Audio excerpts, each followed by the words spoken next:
And I never like to complain when I'm getting a ride, but it's always hilarious when you sit in the front of the plane. You don't bring any baggage. You don't even have anything overhead, so you can get off and hurry up and just go. And you ride.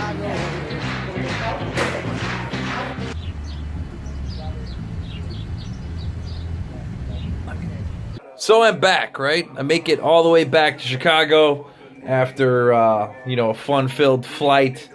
And, man, I'm like, I totally picked the wrong day to fly.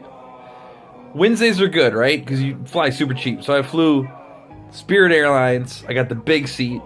I know I was talking garbage about Spirit yesterday.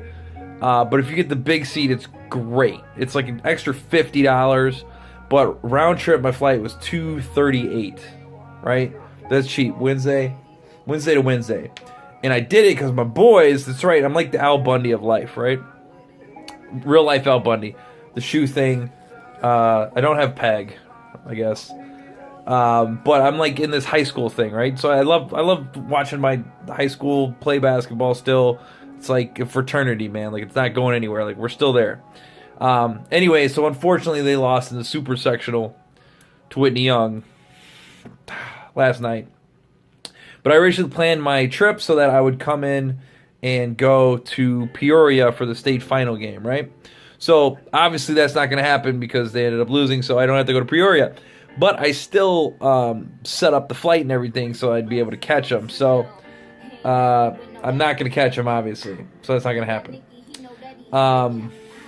But I didn't realize, I should have, that it's Fed Day, right? So I definitely lost money today because of opportunity costs. I totally could have been trading this Fed event. It would have been great, and I just didn't. And by the time I got in here and got everything situated back in Chicago, it was like it's 3 o'clock now here in Chicago, and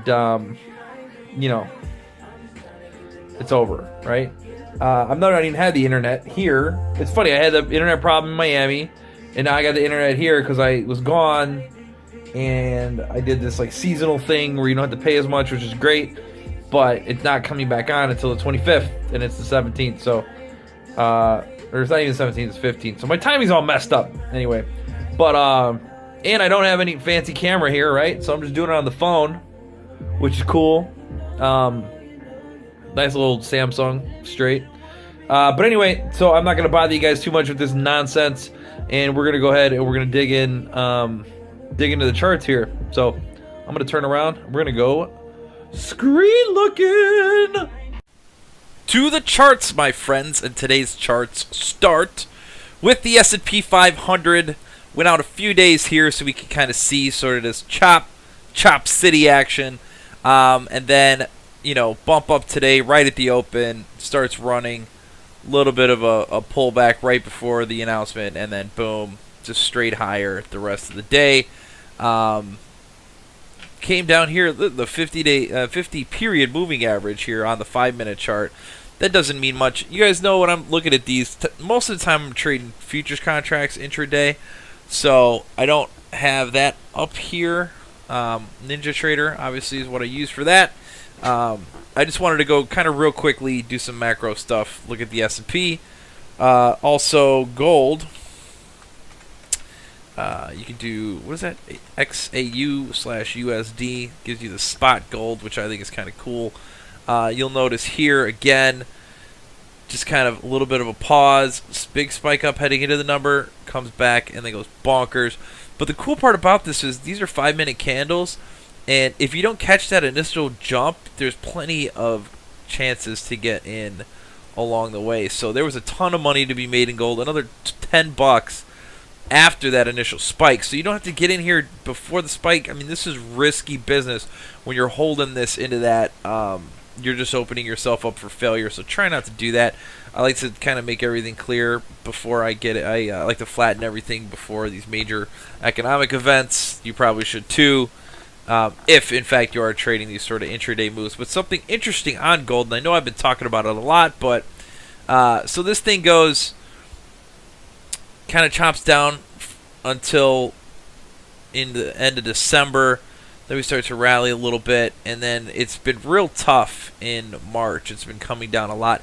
Now, I've had sort of an economic argument against why gold should be going up, and that was all about the 10-year. So what I'm going to do here is let's get this moving average out of the way, because that doesn't really matter so much and let's do a comparison to the 10-year. So that's TNX-X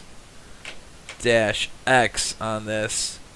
And you guys notice a little bit of inversion taking place. So doesn't matter what sort of scale you look on, it's basically the inverse. So in this case, TNX is an index of the rate itself. So when you see this going up, the rates are increasing. Rates are going up, right? So when rates are going up, like we had here July through December, you have gold coming down, right? That makes sense. So today, when we knew the Fed was going to raise rates, pretty much everybody was saying, okay, rate hike, well, that's going to push up the 10-year. That's not what happened. Pretty interesting stuff. Let's just look at the 10-year. Wouldn't have thought, right? Rates down today on a day where there's an interest rate hike. How does that happen? This is a 10-year, right? So it goes out a little bit further. The Fed can't control this 10-year, right? I know we've seen the JGB trying to peg their rates on the Bank of Japan is trying to peg rates on the JGB, and the U.S. doesn't have that issue right now. So they're just kind of letting it go, do its thing, but they obviously control rates, just the overnight rate, right? And that is going to have an impact, but this initial surge down, kind of interesting. One thing I brought up in an article that I wrote the other day was perhaps this gold trade has a little something to do with that whole Bitcoin situation. So I don't think you have Bitcoin on. Do I have a Bitcoin index? Here's a Bitcoin index. Let's look at this. Let's see if this actually kind of works here. Let's get rid of this TNX now. Drop the comparison. Get out of here. Get out of here. All right. This Bitcoin index is stupid. Let's find a different one. All right, so we're zooming in for the old folks here on Bitcoin. This is just going back to, what is this, May? So a year, May of 2015. Now, this huge spike down. So Bitcoin got up to like 1277, 1280. Big time drop down into last Friday, right? Intraday, it was much lower than this 1117. What happened? Well, the Winklevoss twins, that's right, those Winklevoss twins came out and wanted to have a little Bitcoin ETF, which would have helped to validate Bitcoin in the eyes of investors. Well, sorry, no dice. The SEC came out and said, nah, you can't do that because the Bitcoin market is pretty much unregulated. We don't know what the heck's going on there, so we're not going to allow you to have an ETF that tracks this unregulated thing that we don't know what the heck's going on. Major sell-off in Bitcoin as a result, but it's recovered very nicely. Now, I thought as a result of that, maybe that would be a shot in the arm for the gold trade, but that has not really panned out. Or, I mean, that did pan out, but that kind of goes, it flies in the face of our other, sort of theories that we're having on the market, that, Bitcoin should be coming down, and that'll be a boost for this because of that. But then now if Bitcoin's coming up, then why is gold going up too? And what the heck with interest rates? So that's kind of the landscape here, folks. So keep an eye out. You got a little bit of movement of gold, so this is what I'm looking for. But this recent strength in gold, maybe we look to this to get some continued strength. So I'm going to see where this trades. Keep an eye on that VWAP tomorrow, and we'll see if gold can trade a little bit higher and what else happens to the dollar, because that was another funny thing today. Dollar index, yeah, in the toilet following that move there in what we saw. So gold coming, or the dollar index coming down, gold moving in the opposite direction. The euro moved, oil moved, so we've got dollar weakness here even though rates are rising. Very interesting, my friends.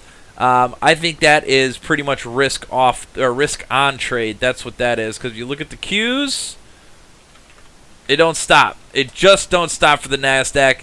Keeps on pushing higher. The Dow's the same way. Been pushing higher for a while now. This could chop around while we wait for Trump's situation, but So these are the trades that I think we got to look for tomorrow, my friends. So get locked and loaded, and let's do it.